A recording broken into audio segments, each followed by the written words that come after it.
नदी की सदियों से पूजा होती आई है, पर आज दिल्ली में 22 नाले इस नदी में गिरते हैं, यमुना नदी में गिरते हैं। हालात ये हो गए हैं कि ये नदी जहरीला, झाग ज्यादा दिखती है और पानी कम।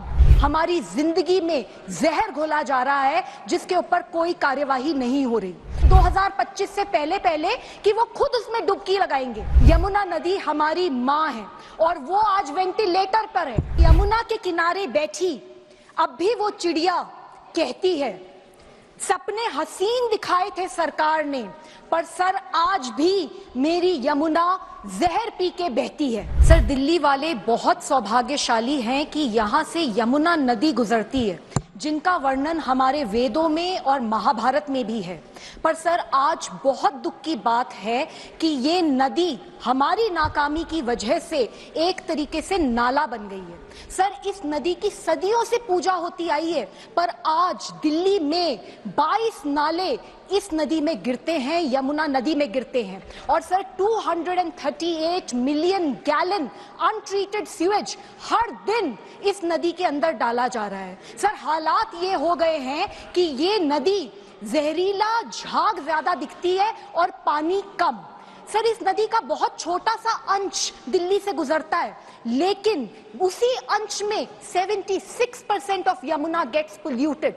सर, हालात बहुत खराब है। 55 सीवेज ट्रीटमेंट प्लांट्स की अर्जेंटली जरूरत है, जिसमें से दिल्ली में सिर्फ 35 हैं और सर उनमें से 22 तो स्टैंडर्ड्स भी नहीं मीट करते।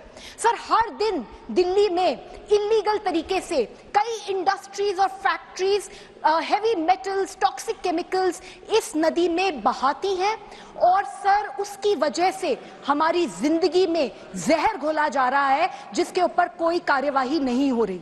सर, 2021 में दिल्ली सरकार ने ये वादा किया था कि वो यमुना नदी को इतना साफ कर देंगे 2025 से पहले कि वो खुद उसमें डुबकी लगाएंगे।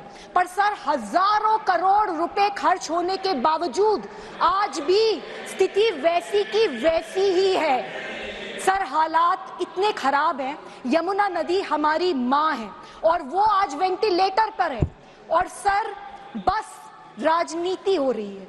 सर, मैं ये कहना चाहती हूँ कि ये खोखले बयानबाजी, ये झूठे वादे, ये ब्लेम गेम, सर इससे दशा नहीं बदलेगी दिल्ली की। सर, दिल्ली सरकार को कहना चाहती हूँ कि जब तक उनकी नीयत साफ नहीं होगी तब तक यमुना का पानी साफ नहीं हो सकता।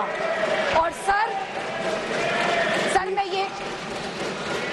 मेरा ये कहना है कि दिल्ली में सर सीवेज ट्रीटमेंट प्लांट्स को हमें युद्ध स्तर पे बनाना ही होगा, नहीं तो यमुना नदी का यही हाल रहेगा और इसके लिए हमें केंद्र सरकार के सहयोग की भी पूरी जरूरत है। सर, मैंने कुछ पंक्तियां लिखी हैं और मैं उसको बोलना चाहती हूँ। सर, यमुना के किनारे बैठी अब भी वो चिड़िया कहती है, सपने हसीन दिखाए थे सरकार ने, पर सर आज भी मेरी यमुना जहर पी के बहती है। सर, वादा था यमुना को शुद्ध बनाएंगे, पहली डुबकी खुद लगाएंगे। डुबकी चाहे अब मत लगाओ, अहंकार छोड़ो, काम पर लग। Thank you.